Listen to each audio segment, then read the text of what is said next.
Kalau anda simpan di bank sebanyak RM30,000 pada 2 tahun lepas, duit tersebut hanya kekal sahaja menjadi RM30,000. Tetapi kalau anda tukarkan duit tersebut ke dalam bentuk emas 100 gram, maka anda akan tengok emas anda tersebut telah pun bernilai menjadi RM51,000 pada tahun ini.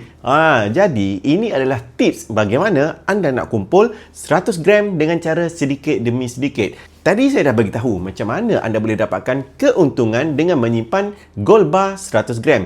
Dalam masa 2 tahun sahaja, item 100 gram yang sama telah pun bertukar nilainya daripada RM30,000 menjadi RM51,000 dengan kenaikan sebanyak RM21,000 dalam masa 2 tahun sahaja.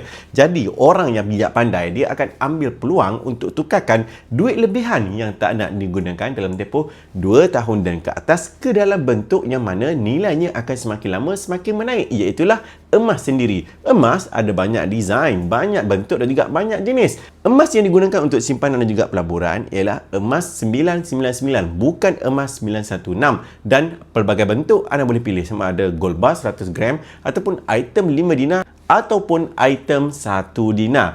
Jadi, ada satu cara yang lebih mudah untuk anda kumpulkan gram-gram emas ini, iaitu dengan menyimpan secara sedikit demi sedikit dalam akaun emas gap yang disediakan daripada Public Gold. Anda boleh mula menabung emas dengan Public Gold dengan tekan butang sign up di profil saya. Saya akan bantu anda untuk langkah-langkah yang seterusnya sehinggalah anda ada beratus-ratus gram dalam akaun nanti.